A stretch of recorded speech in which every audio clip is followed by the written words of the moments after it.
Hey guys, what's up? So yeah, today backtesting again, the same strategies that we have been trying. Uh, yeah, I've still kind of like haven't understood the strategy fully, like exactly where to use and all that. So that's why the backtesting. And I have a session tomorrow with my mentor, so I should understand it better tomorrow.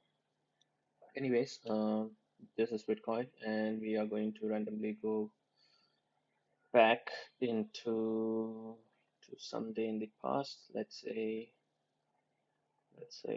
all right, April 2nd. Okay, and yeah, today I'm also like going to use um, introduce this indicator uh, that I just came to know about today because I'm in this group called Art of Aping. Check them out on Twitter. It's a very wonderful group, amazing group, a lot of good traders in there, a lot of good advice, and it's a very nice community, very supportive community. So it's called Art of Aping, and there is this good trader in there who told me about this indicator, and it's pretty common indicator actually. I knew about this indicator, but yeah, I was never using it and didn't know that it is useful, so I want to try it. It's called the sessions volume profile. So I'm gonna switch it on, and what it does, it like over the 24-hour period, uh, it marks out the the point of control.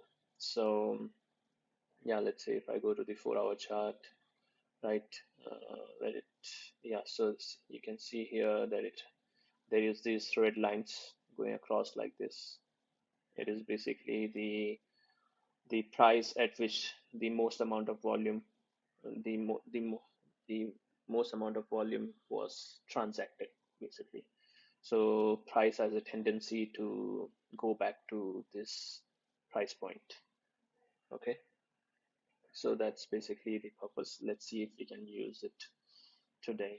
Uh, okay, for now, like I'm gonna switch off until I mark out all the point of interest. So I'm gonna start off with the weekly time frame, mark out the fair value gaps, order blocks and pivots. Okay, so yeah, there it goes. Weekly fair value gap, then pivots. Let me do this fast. Uh, yeah, just say this weekly. The pivot I can see here on the weekly. Is there anything else? This seems important as well to me. So yeah, those are the weekly. Any order blocks? No, I don't see any order blocks. Let's go to the daily chart and we'll do the same thing, which is mark out the fair value gaps, order blocks, and pivots. Uh, this is the fair value gap on the daily chart. Uh, Daily fair value gap, pivots. Let me see. Yeah, this seems like a pivot on the daily. This seems like a pivot on the daily. So, like, okay, there's definitely sell stops here. There's definitely, sorry, buy stops here. Definitely a lot of liquidity here. So, price might want to withdraw it. Any other pivots?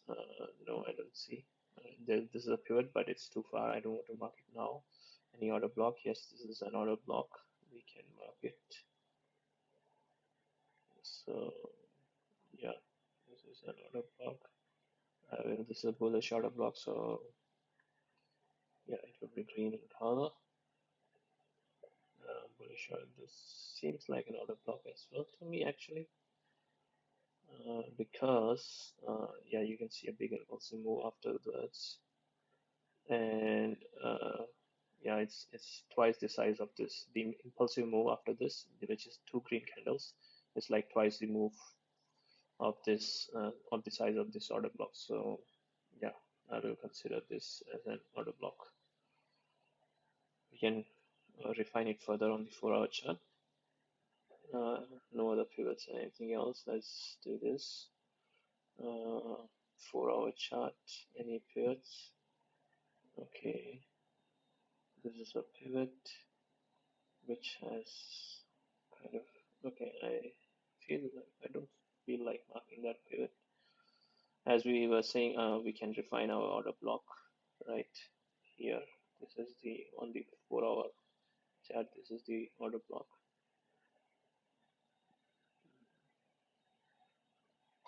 Okay. Mm, this is the fair value gap. Any other order block? Yeah, maybe.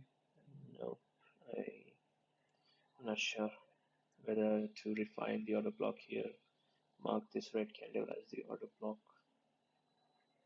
or maybe mark this red candle as the order block. Yeah, that seems much better to me as an order block. Yeah, the fair value gap and the order block are almost coinciding. Any other pivots that I see? Actually, this one is a pivot on the 4-hour. This one can also be said as a pivot on the 4-hour. There's a fair value gap, but it's already inside the order block, so I am expecting a reaction there anyways. So I'm not going to mark out the label it as fair value gap. Any other thing? No. So what do I expect price to do here? Basically, price is in a bullish uptrend, and I expect price to take out some liquidity. Okay. Right. I'll try not to look at the right side of the prices because I know this is April last year. I know price is going to make all-time highs, Bitcoin price. So I really don't want to see what is the price on the right side. I'm purposely not watching there. I don't want to know. Okay. So because I don't know what price is this, right? For a second, I thought this is 64,000 and price is going to make all-time high to 69,000, but most likely this isn't. Anyways, I am not looking. So far, I've done a good job of not looking at the price. Okay. So my expectation for price, it could like take out the liquidity here first and then go up, or it could go straight up and take out the liquidity and range here for a bit and then go further high. Okay. So like price is in like high, low, higher high, higher low. Supposed to, I think it can make a higher low, a higher high here. Okay, so let's switch on our session volume as well. Let's see if it helps us out. Just adding on to our strategy. Okay, 4-hour. Let's play. All right, price went up. It slightly breached this pivot, took out some stop losses there. Definitely took out the buy stops here. Now the question is, will price reverse or will it go higher? So for that, let's switch to the 15-minute time frame and see what happens. Okay, what time is this? This is 12 a.m. This is 12 a.m. Okay, that's price might react from here.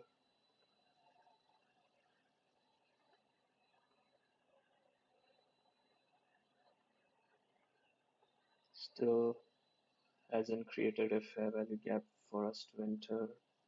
I think price is gonna go up again.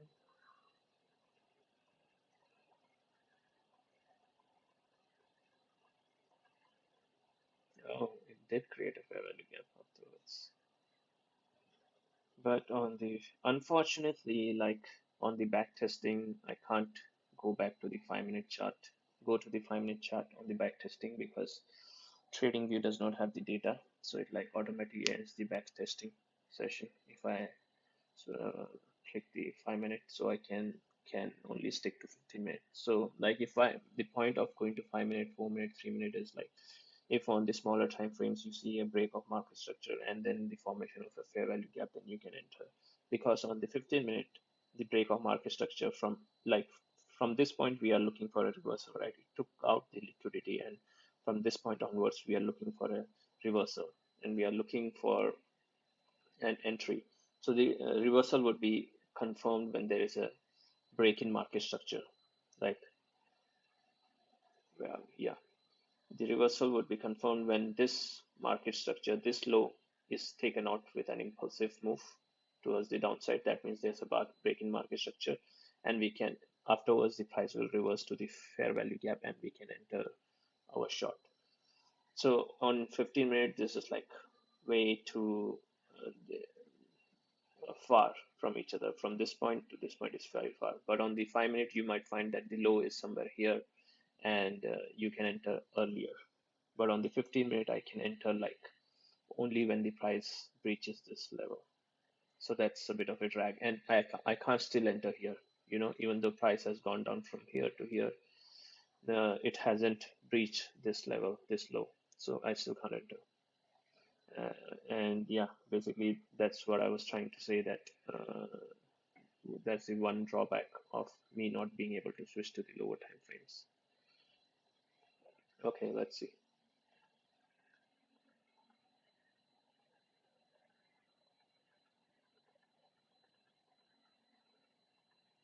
Kind of range. Okay, did price break the market structure? Still no. Still haven't. I want a proper close below this low. Okay, so for your convenience, I'll mark it out. Okay, you can see here. I want a proper candle close below this. Even though this was an impulsive move, it maybe I can enter as well, because it created a fair value gap and it came down with an impulse. There is technically there is a break in market structure. So yeah, I think I'll just enter. Yeah, no point. Okay, I will enter here. This is the swing high that created this, that broke this market structure. It's, okay, I will target the liquidity below. Okay, let's see what happens.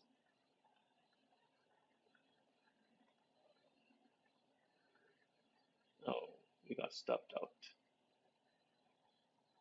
Though our maybe if we had put a take profit one, we might have hit. Yeah. And how much move was this from here? 58,937 to 58,540. I don't know how much percentage that would be. Let's figure it out. Uh, because the reason why I'm finding out the percentage is it's 0.79%. Yeah, the reason why I'm finding out the percentage is because like if I see anything about like zero point 0.6, zero point 0.7, I might even like I would definitely take some profit, and in certain cases I might even like fully exit because I'm thinking that I'm going to use 10x leverage, and 0.79% means it's a 7.9% gains, which is quite good for a day. Okay, let's see further how the price reacts. Okay, price is here. It might definitely go and touch this NPOC from the previous day.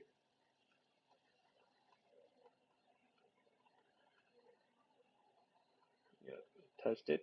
You see, it touched it. It reacted like immediately from the NPOC. You see, right? This red line, if we extend it, it came here, and price like to almost to the dot it reacted from it, right? So yeah, that's the usefulness of this indicator. Hmm. And it took out the stop losses above. Okay.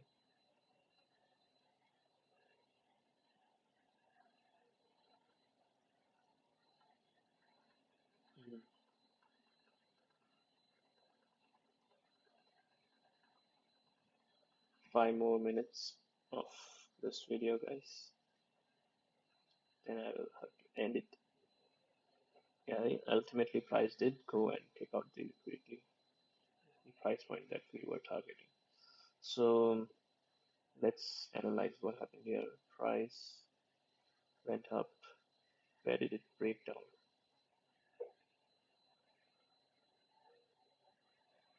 Yeah, exactly. When price broke this low,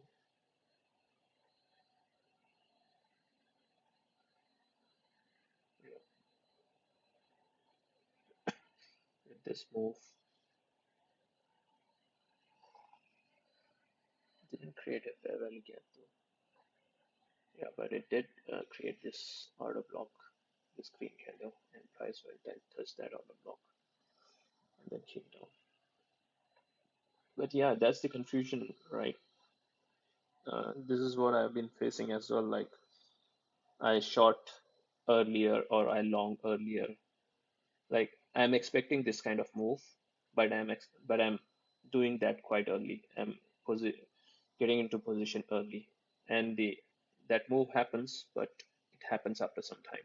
It creates another high or whatever, and the same thing goes happens when I'm longing. Like I long early, I get stopped out, and then price does another dance, and then it goes up in my in the direction that I was trading. So I need to figure out like why this is happening. How can I be more accurate in predicting the prices? I mean, in catching the moves at the right time. So here you can see that price did a sweep.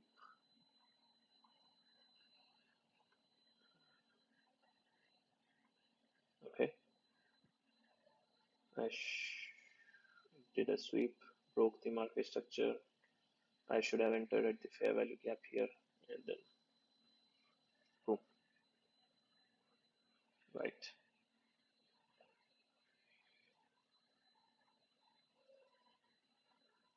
Mm, yeah,